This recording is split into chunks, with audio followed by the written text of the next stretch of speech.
bonjour et bienvenue dans ce bilan culturel du mois de décembre 2023, dernier bilan de l'année, qui devrait être un peu plus léger que les précédents, puisque décembre c'est essentiellement un mois de repos pour ne pas terminer l'année complètement KO. J'ai commencé le mois de décembre en réalité par des spectacles dont j'ai parlé en novembre, puisque c'était dans le cadre d'un festival et que j'ai tout mis en même temps.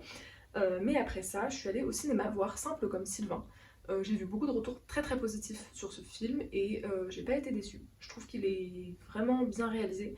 Je sais pas, j'ai l'impression que le Canada, enfin en l'occurrence elle, puisque c'est une réalisatrice, sont en avance sur tellement tout. Et je trouve que l'approche de la relation, des relations entre les personnages, des personnalités des personnages et tout, je trouve ça hyper pertinent.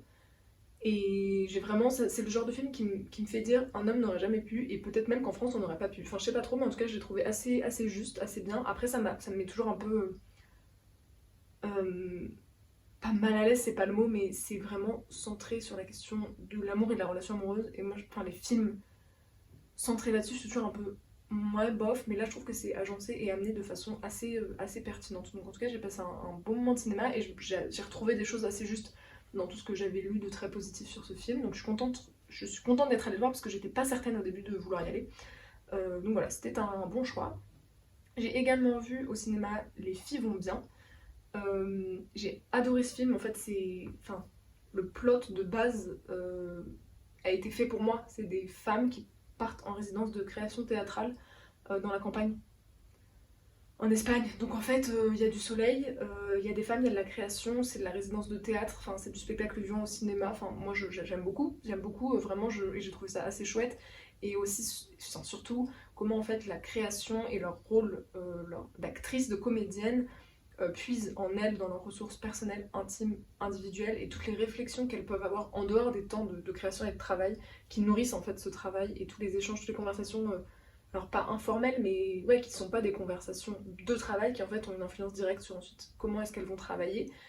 J'ai trouvé ça assez incroyable. Alors il y a juste un truc moi pas qui me dérange, mais qui me frustre beaucoup, c'est que j'ai pas compris la limite entre le réel et la fiction.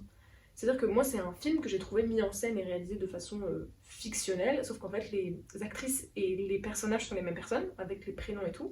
Et du coup, j'ai pas réussi à savoir si la réalisatrice était la metteuse en scène et qu'en fait, elle filmait juste sa vraie résidence de création, ou si en fait, c'est un film sur une création, ou si en fait. Et ça me frustre. C'est le principe un peu d'aller voir des films, c'est de. Voilà, la frontière entre le réel et la fiction est souvent, enfin parfois floue et tout, mais là, c'est particulièrement marquant et ça m'a vraiment frustrée.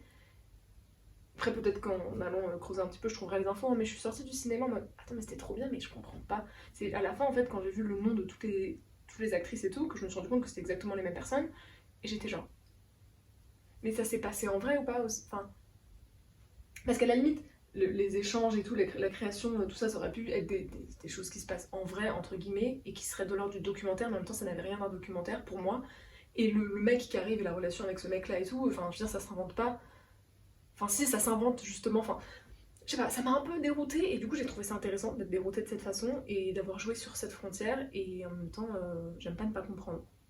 Après il suffirait peut-être en effet d'aller juste faire des recherches internet, mais en tout cas c'était un film que j'ai bien aimé, j'ai passé un bon moment au cinéma. Ensuite je suis allée au musée en herbe, qui est un musée à Paris pensé pour les tout petits et tout petites, pour vraiment les enfants à partir de 3 ans je crois.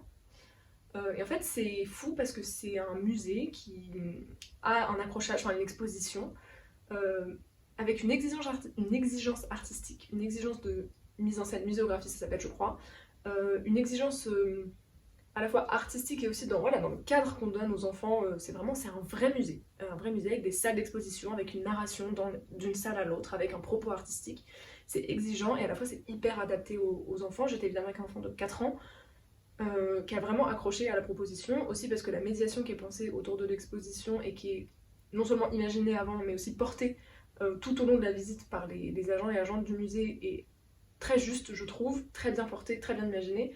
Et, et j'étais impressionnée parce que enfin, c'est pas évident quoi, de s'adresser aux enfants quand on parle d'art, et je trouve que c'est super chouette de voir que c'est à la fois hyper adapté aux petits et à la fois vraiment artistiquement bah ouais, exigeant, comme j'arrête pas de le répéter, euh, parce que bah, c'est pas évident, en effet, on n'aime pas forcément les enfants au musée, c'est ce qu'ils voient, ce qu'on a accroché dans les murs des musées, c'est pas toujours, ça parle pas forcément aux enfants, et là ça parle à la fois aux enfants et aux adultes. J'ai trouvé ça vraiment très très chouette, c'était une belle découverte, j'étais jamais allée au musée en herbe, et franchement je regrette pas d'y être allée et d'avoir emmené l'enfant voir cette expo, enfin faire cette expo, parce que pour le coup je crois que ça lui a pas mal plu. J'ai lu Le Chant d'Achille de Madeleine Miller, 100 ans après le monde entier.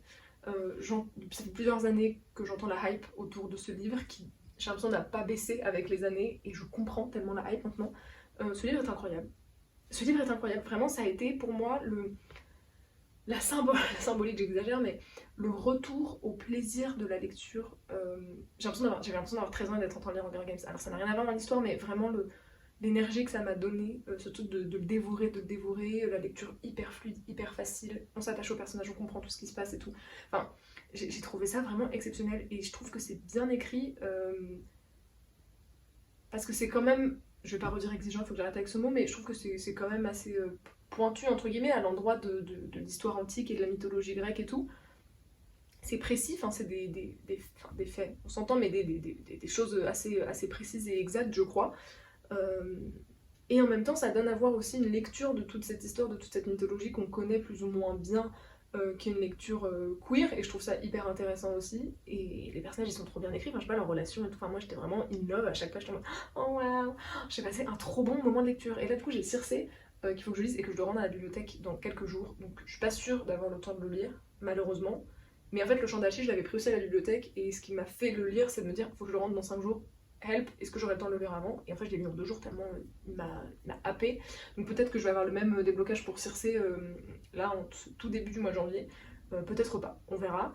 Mais en tout cas, Le Chant d'Achille, vraiment, c'était incroyable et je comprends de ouf la hype et le fait que les gens en aient fait des tonnes et tout, même sur BookTok et tout, parce que franchement, ça mérite de ouf. J'ai lu la BD, le roman graphique, le graphique, je sais jamais trop qu'est-ce qui fait la différence entre la BD et le graphique, bref. Une farouche liberté. C'est exactement Une farouche liberté, Gisèle Halimi, La cause des femmes. En fait, c'est un graphique qui a été écrit par plusieurs femmes, dont une a coécrit Une farouche liberté avec Gisèle Halimi, je crois. Et en fait, ça reprend la vie et les combats de Gisèle Halimi. J'ai trouvé ça hyper intéressant parce qu'il y a tout un volet de ses combats, de sa lutte que je connaissais pas forcément. Et j'ai trouvé ça aussi hyper intéressant parce qu'il y a des choses, enfin une chose en vrai, genre une case où j'étais en mode je souffre, ma lutte souffre, où j'étais pas d'accord avec ce qu'elle portait, enfin ce qui est porté dans la BD, et donc ce que Gisèle Halimi portait elle en tant que femme, qu'individu, avocate, etc. Et du coup ça m'a un peu trigger en mode oh non, mais c'est un peu comme quand on apprend que Simone Veil marchait contre le mariage pour tous en 2010-12.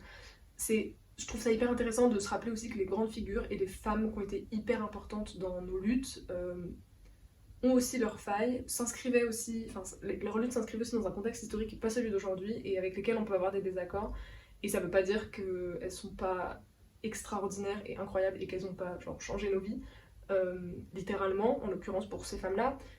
Mais pourtant, enfin, ça permet aussi de se rendre compte qu'il faut jamais ériger qui que ce soit en tant que modèle ultime dans la vie, quoi, que ce soit une femme qui lutte, que ce soit des gens qu'on connaît pas et tout. Et je trouve que c'est vraiment moi ça m'a c'est bête parce que c'est juste une case quoi de tout graphique, mais vraiment ça m'a remis ce truc de en fait c'est ok d'admirer des gens avec qui on n'est pas complètement d'accord parce qu'il y a tout un volet de ce qu'ils font de ce que font ces gens qui est hyper important, avec lesquels on est en accord. En fait on peut aussi être en désaccord et tout le monde est plein de contradictions et c'est ok aussi d'être en contradiction avec certaines choses et d'être d'accord avec d'autres choses même si c'est la même personne qui les porte, enfin bref.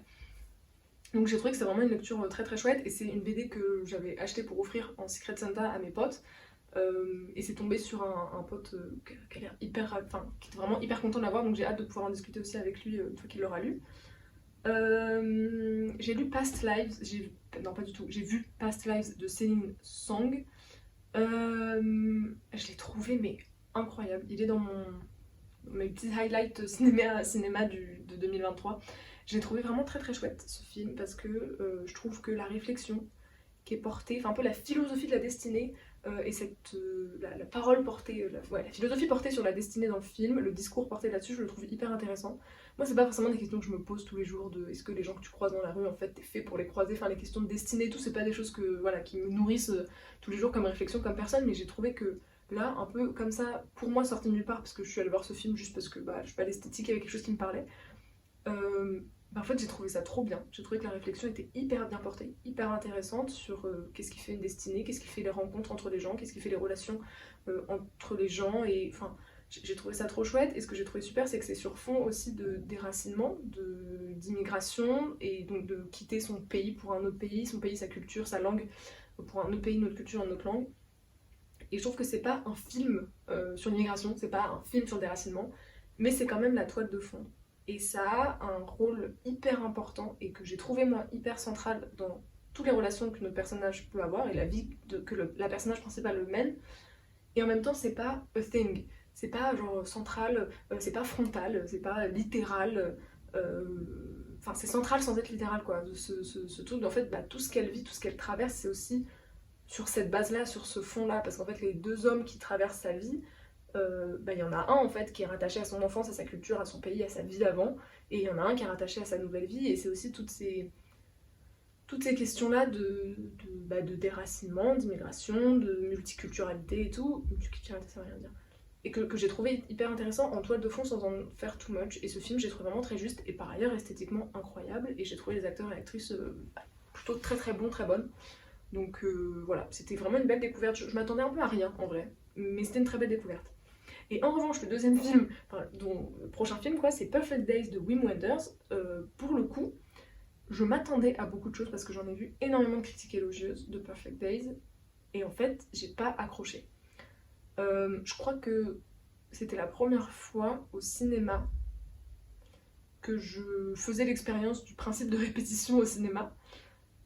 Et ça m'a un peu ennuyée.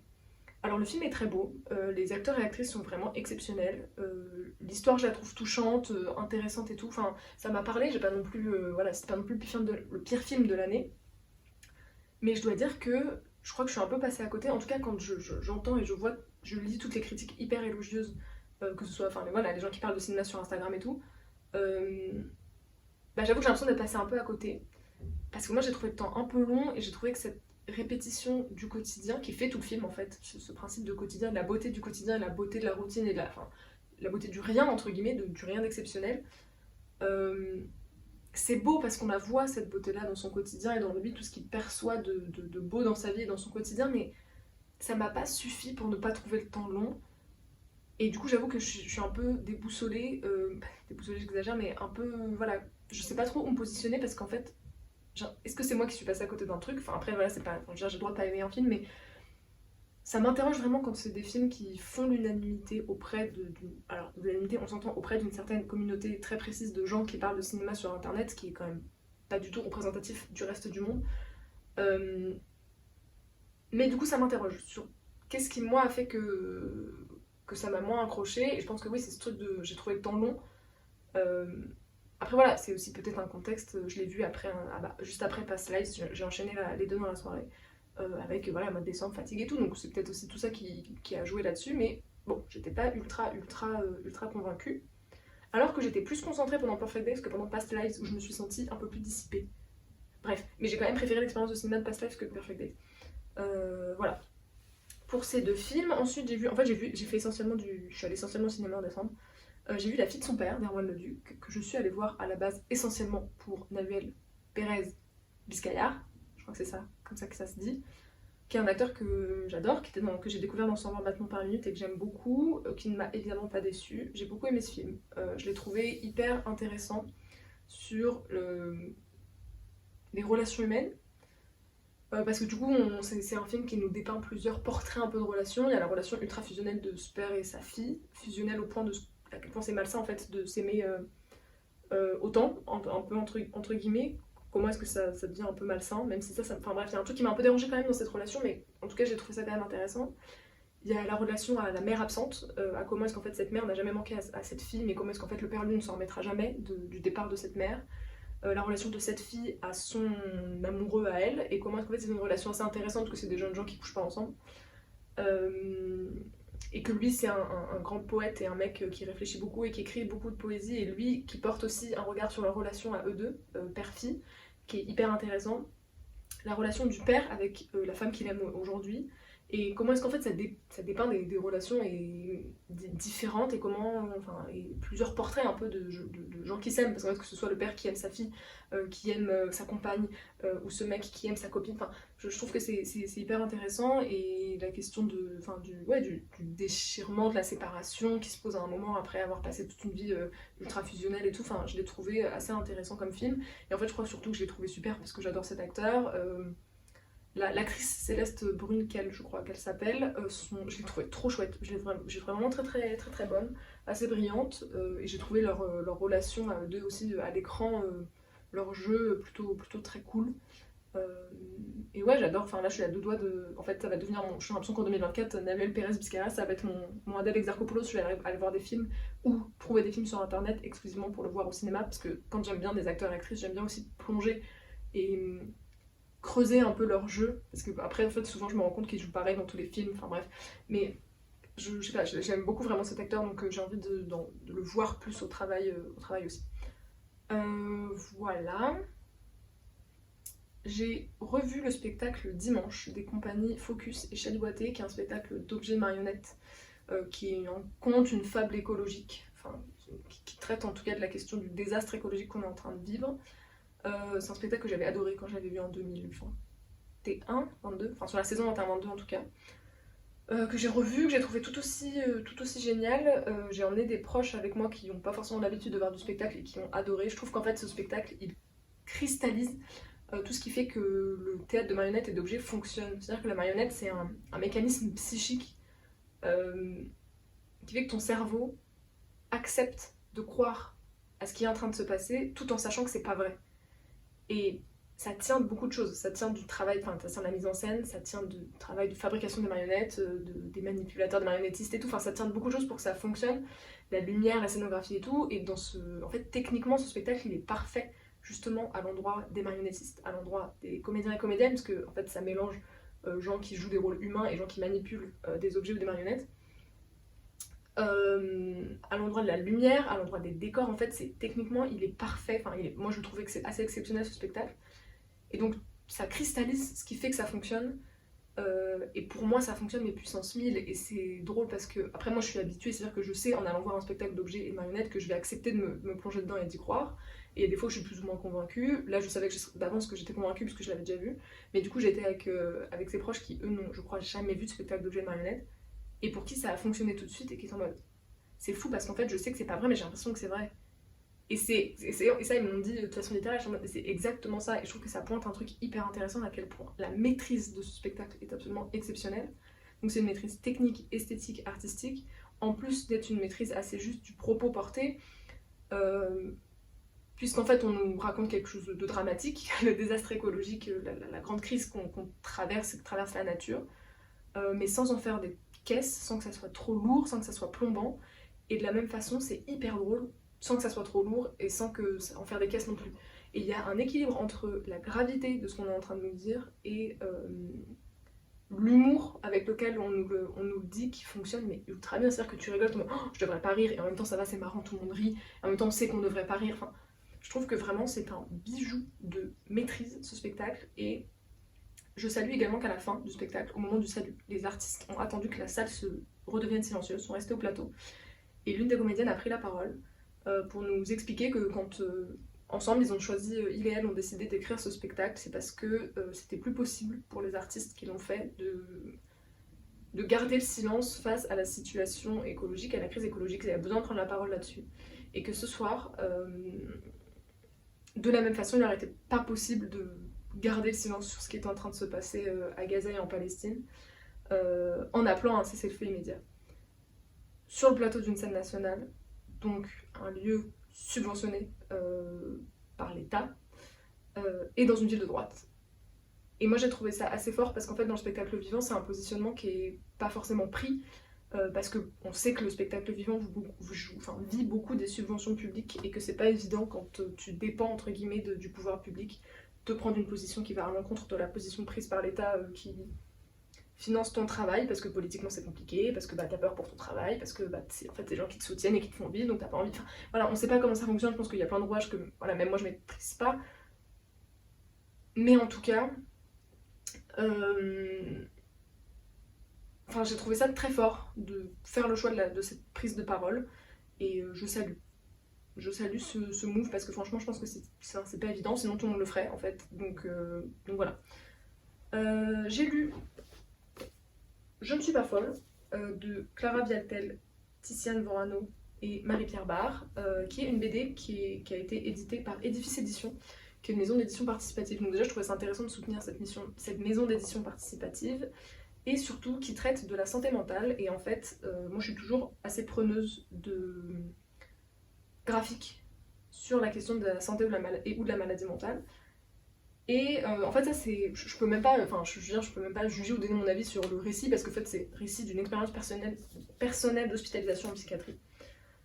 Donc en fait, je peux juste recevoir le récit parce que c'est une personne qui nous fait confiance pour nous raconter cette histoire-là, qui est son histoire. Donc évidemment que je vais pas dire que c'est bien ou pas bien raconté, enfin, c'est son histoire. Mais en tout cas, je l'ai trouvé assez chouette et déjà très beau. Et voilà, c'est ça que je voulais montrer. Et en fait, il y a ce grand tigre qu'on voit sur la couverture et qui est aussi sur pas mal de planches. C'est un peu la matérialisation de la maladie mentale et du mal, en gros, qui hante un peu cette personne. Et je trouve que c'est assez juste comme représentation. Déjà, graphiquement, je la trouve exceptionnelle. Et je trouve que même comment cette représentation évolue aussi avec le personnage, je trouve ça assez juste. Et je trouve que ça fait un peu... Ça fait pas tout, mais je trouve que c'est hyper central dans la... Et sinon, globalement, voilà, le style graphique est comme ça. Moi, je la trouve magnifique. Je trouve que c'est un très bel objet. Et j'ai trouvé vraiment hyper intéressant ce tigre qui est déjà très beau et en plus qui fait sens et qui... Voilà. Donc j'ai trouvé... Enfin, je trouve que c'était une bonne lecture, un bon graphique. Et j'ai l'impression peut-être qu'il y en a beaucoup, mais j'en cherche souvent et il n'y en a pas tant que ça, ou en tout cas pas assez à mon goût. De graphique qui traite de la question de santé mentale, parce que je trouve que des livres ça peut être vite un peu lourd, long, un peu fastidieux comme lecture, enfin d'avoir genre soit c'est des essais, laisse tomber, ou même des romans et tout, enfin je sais pas, je trouve que c'est pas toujours évident de trouver des choses, des représentations justes. Là c'est un retour d'expérience, donc c'est ça aussi que je trouvais intéressant, c'est-à-dire des gens concernés qui parlent de ces questions-là. Plutôt que d'aller fictionnaliser sur de la maladie mentale dans un roman, dans une fiction, par une personne qui n'est pas du tout forcément concernée. Enfin bref. Donc j'ai trouvé cette lecture très cool. Et j'ai terminé mon année de cinéma avec Wonka en salle. J'avais un peu peur, j'avoue. Et je l'ai trouvé trop bien. En fait, j'étais contente de constater que je pouvais encore... que je suis pas complètement aigrie et que je peux encore me laisser aller à mon esprit d'enfant quand je vais au cinéma et quand je vois des choses. Je me suis laissée emporter dans l'univers, dans la magie, dans la comédie musicale. Je me suis laissée porter. Je trouve que le casting est vraiment merveilleux, franchement c'est pépite. En fait Timothée Chalamet, je l'aime bien. La jeune, je sais plus comment elle s'appelle, qui joue Noodle, elle est trop mimi, je la trouve vraiment assez brillante. Olivia Colman, ma vie. Toutes les scènes avec Hugh Grant en Loompa Loompa sont exceptionnelles. Enfin, c'est hilarant, voilà, je trouve que c'est un film qui fonctionne bien. Alors l'intrigue, elle est ce qu'elle est, je me suis même pas posé la question. Oui, non, en fait, effectivement, c'est pas ouf comme intrigue, mais en même temps, enfin, je veux dire, voilà, on n'est pas là pour faire le scénario de l'année. Je trouve que c'est un peu déjanté, que ça aurait pu même l'être encore un peu plus. Et que ouais, que ça fonctionne dans la folie, dans la simplicité, dans les trucs un petit peu fun, un peu magiques comme ça. Après moi juste ce qui m'a un peu dérangé c'est que j'ai trouvé que la 3D, les effets spéciaux étaient pas très beaux. Après je crois que c'est que moi parce que quand j'en ai parlé avec mes copains et copines on au contraire trouvé le film assez chouette, mais je sais pas, j'ai pas été hyper convaincue par les scènes où vraiment effets spéciaux, enfin quand ils sont en train de voler ou tous les petits nuages, les trucs et tout. J'ai pas été hyper convaincue par la 3D, j'avoue. Mais à part ça, j'ai passé un trop bon moment et c'est un film, voilà, enfin, pour moi c'était le meilleur moyen de finir l'année au cinéma à la période de Noël, fin d'année. C'est un film doudou, c'est tout doux, c'est tout mimi et je suis contente d'avoir su apprécier le film parce que j'ai réussi à pas être dans un regard de ouais ça raconte pas grand chose, ouais c'est pas très beau. Non, j'ai réussi à me plonger dedans après parce que j'avais envie, enfin j'avais la disponibilité et je trouve ça trop bien. Trop bien, déjà sur ce que ça me dit moi en tant que spectatrice, je suis assez contente et rassurée parce que parfois j'ai l'impression que quand je vais voir des trucs, je suis toujours maintenant en mode critique, enfin on s'entend mais j'ai plus trop un regard naïf sur les choses que je vois parce que je vois beaucoup de trucs, enfin je pense au spectacle mais je commence à voir aussi un peu de films et tout. Et du coup là j'étais contente d'avoir juste su recevoir la proposition de façon un peu naïve, enfantine et tout. Voilà, c'était trop cool. Donc c'est ainsi que se termine le mois de décembre 2023.